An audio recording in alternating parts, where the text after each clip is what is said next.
ওর সঙ্গে দেখা করার পর সেলফি তোলার পর মেসির এক্সপ্রেশন কি ছিল? জাস্ট একটা লাইনই বলার সুযোগ হয়েছিল যে সয়েদে Bangladesh, that means I am from Bangladesh.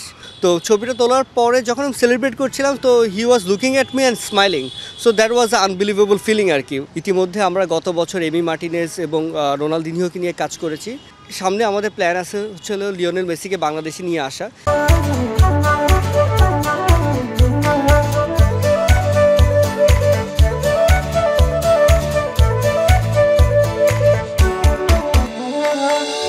শত বাধার জাল তুচ্ছ হয়ে যায় স্বপ্নের তারকাকে একবার কাছ থেকে দেখার জন্য, একবার ছুঁয়ে দেখার জন্য। বিশ্বজুড়ে লিওনেল মেসির কোটি কোটি ভক্ত সমর্থক, ফুটবল প্রেমীদের স্পন্দন। সবাই চায় তার একটু দর্শন পেতে। সেই দেখাটাই পেয়েছে বাংলাদেশের সনেট। শুনবো সেই গল্প। তাকে দেখার পরে আসলে ওই 10-15-20 সেকেন্ড আসলে কীরকম যায় কি ওটা আসলে ভাষায় বলে প্রকাশ করা যায় না আর কি। এটা একটা আনবিলিভেবল ফিলিংস ছিল আর কি আমার জন্য। ওকে কি কিছু বলার সুযোগ হয়েছিল বা আপনার ওর সঙ্গে দেখা করার পর সেলফি তোলার পর মেসির এক্সপ্রেশন কি ছিল? জাস্ট একটা লাইনই বলার সুযোগ হয়েছিল যে সয়েদে Bangladesh, that means I am from Bangladesh. তো ছবিটা তোলার পরে যখন আমি সেলিব্রেট করছিলাম তো he was looking at me and smiling, so that was unbelievable feeling আর কি। আসলে ওনাকে দেখার চেষ্টা করছি সেই 2015 সাল থেকে আর কি। তখন তার অ্যাড্রেসটা বের করতে পারি না, শুধু ক্যাম্প নু ঘুরে চলে আসতে হয়েছে।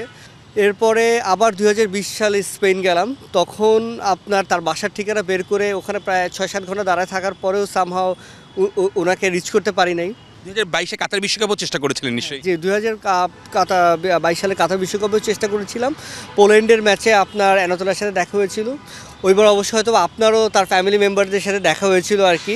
আপনার আই থিঙ্ক মেসির ওয়াইফ এবং আপনার তার মায়ের সাথে, তার ভাইয়ের সাথে আপনার দেখা হয়েছিল। তো তারপরেও হাল ছাড়িনি, চেষ্টা করে গিয়েছিলাম যাতে একটাবার হলেও যাতে দেখতে পারি আর কি। সামনে থেকে একবার হলেও দেখার ইচ্ছা ছিল।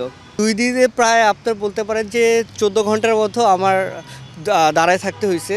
তার মধ্যে 10 ঘন্টা হচ্ছিল আপনার শুধুমাত্র ওর বাসার আশেপাশে আমার অবজার্ভ করতে হয়েছে যে ও কোথা দিয়ে যেতে পারে, কোন রুটটা ইউজ করতে পারে, কোন টাইমে আসতে পারে।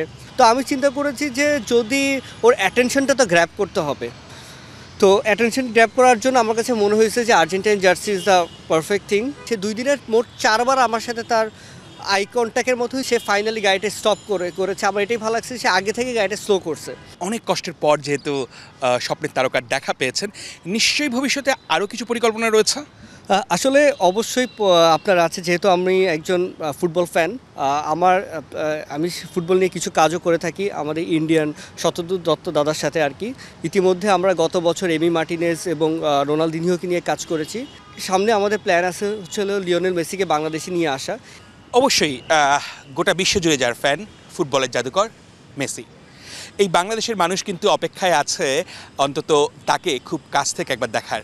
সেই চেষ্টাটা কিন্তু চলছে এবং আশা করা যাচ্ছে হয়তোবা খুব সম্প্রতি মেসির বিষয়ে খুব ভালো নিউজ সনেটের কাছ থেকেই আমরা জানতে পারবো।